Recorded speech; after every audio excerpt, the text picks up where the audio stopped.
I want to read for you again a passage much like the one I read a few weeks ago, because I believe that the message is so important. So reading now from the 22nd chapter of Matthew. When the Pharisees heard that Jesus had silenced the Sadducees, they came together, and one of them, a teacher of the law, tried to trap him with a question. "Teacher," he asked, "which is the greatest commandment in the law?" Jesus answered, "Love the Lord your God with all your heart, with all your soul, and with all your mind. This is the greatest and most important commandment. The second most important commandment is like it. Love your neighbor as you love yourself. The whole law of Moses and the teachings of the prophets depend on these two commandments."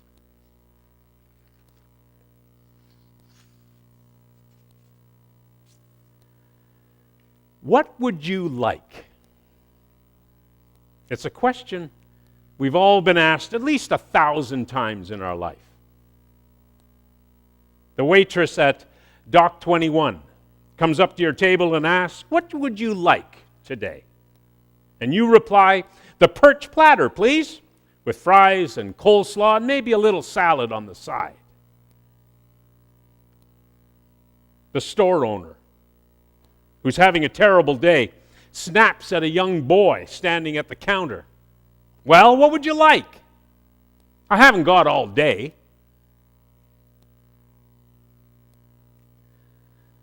Most of the time, when the question gets asked, we don't blink an eye.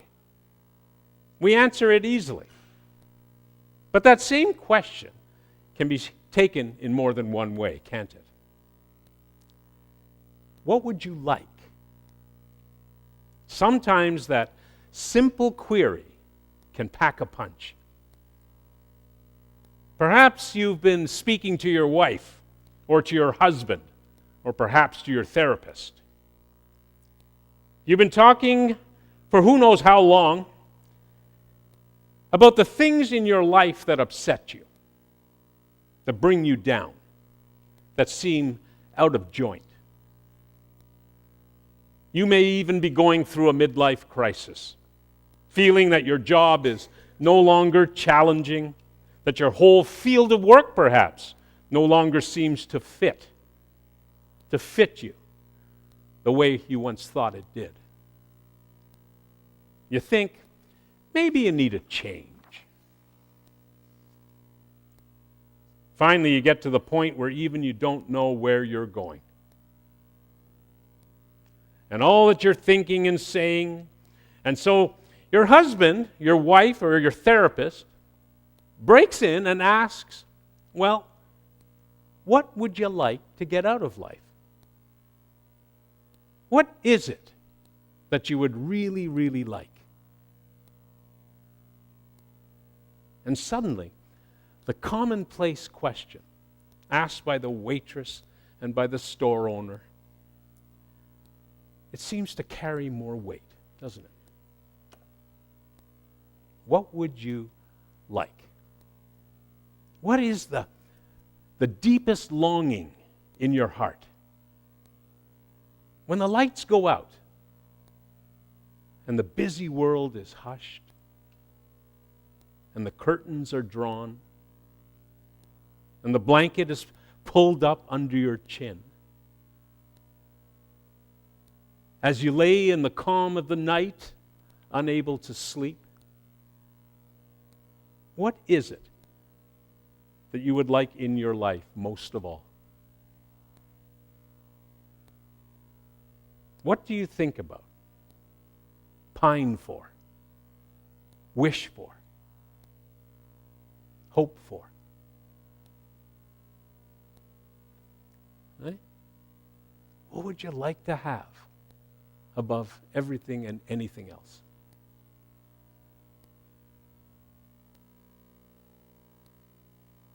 Whether by accident or by design, we're often too busy too preoccupied, too distracted to be in touch with such ponderous matters.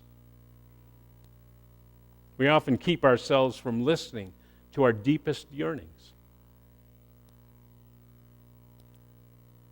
But occasionally, something can bring us to a sudden halt. Right? A piece of music, perhaps. Or I know in the case of my wife, a painting. It just stabs at our hearts and reminds us of such profound beauty that suddenly the mundane nature of our workaday life just seems crude by comparison. The art. It reminds us that beyond this particular moment, we long for something else. Every now and again, something touches us or it startles us, and we face directly that soul-nagging question, well, what would you like to have most of all?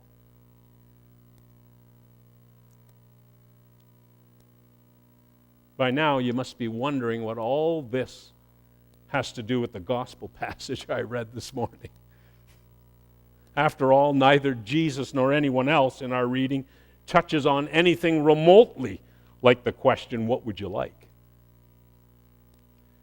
Instead, the talk is about Jewish law and God's greatest commandment of all, isn't it?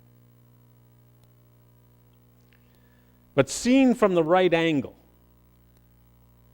the passage is really about what it is we would like to have most in our lives. Or what it is, as Jesus suggests, we should like to have most of all. Right? Let's rephrase it a bit. The question we face today, and always, I suppose, is whether Jesus is indeed pointing to what constitutes our deepest longing or our greatest desire. Is that what Jesus is doing in this passage? What would you like? Our Christian answer ought to be to consider the things of God. It's not just about how we feel, is it? But about how we think. It's not just about soothing our hearts and our souls from pain, but about the fruit of our focused thought as well. Jesus says that everything in life, everything, hangs on the extent of our love for God and for our neighbor. In verse 40 of our reading, when Jesus says that the entire Scripture hangs on those two commandments, he means it literally. Love for God and love for neighbor. They're like two strong nails pounded into a wall. Okay? If the nails are secure, you can hang anything on them. Okay? The way you hang maybe your prize painting over the mantle in the living room. Everything else in life is suspended from this twofold love, okay? Including all the other commandments. They're hanging on these two nails pounded into the wall. What would you like? Our answer ought to be that we would like to have a love that is anchored and a sense of purpose.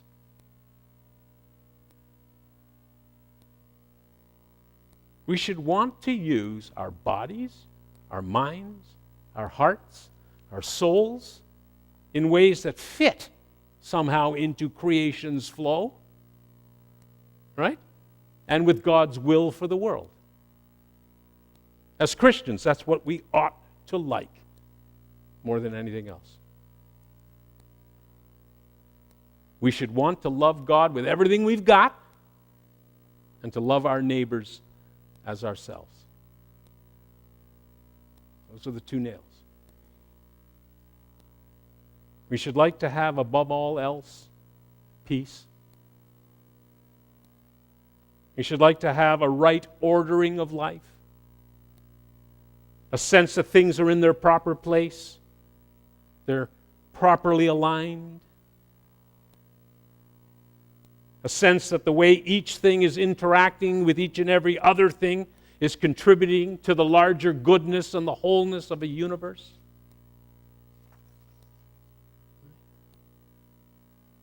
Mother Teresa, she demonstrated this love, and contributed to the larger goodness by ministering among some of the neediest people on earth. And she saw others loving and contributing in the same way.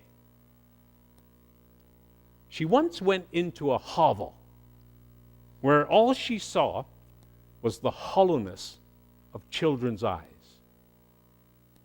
and the emaciation of the parents. The family had not eaten in days. And Mother Teresa had brought for them a small bowl of rice. But when she presented the rice to the mother divided the rice into 2 equal parts and then rose to leave the room. "Where are you going?" Mother Teresa asked. The woman answered, "To my neighbors, for they are hungry too."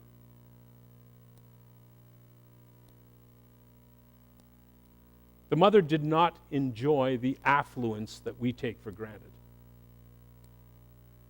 But as best as anyone ever could, she demonstrated in her own life what it means to love God and love your neighbor.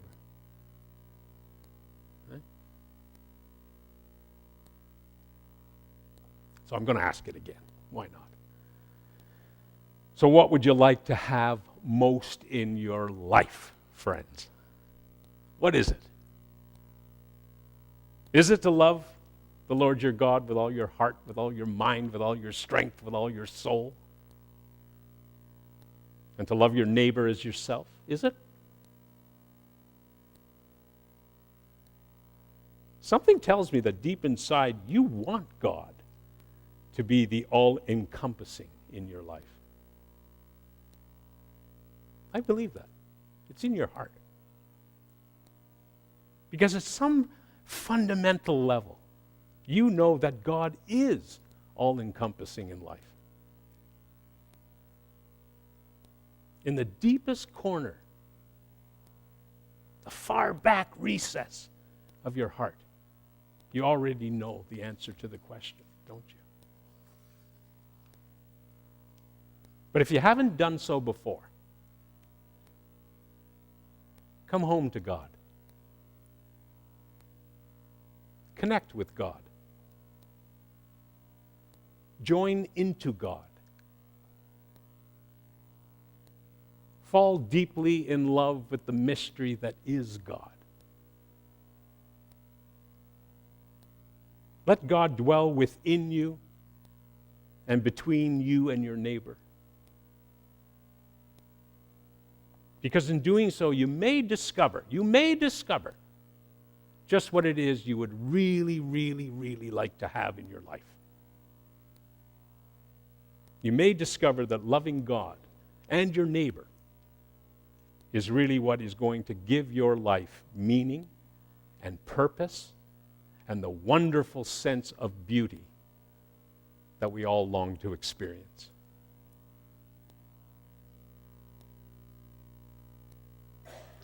May it be so. May it be so.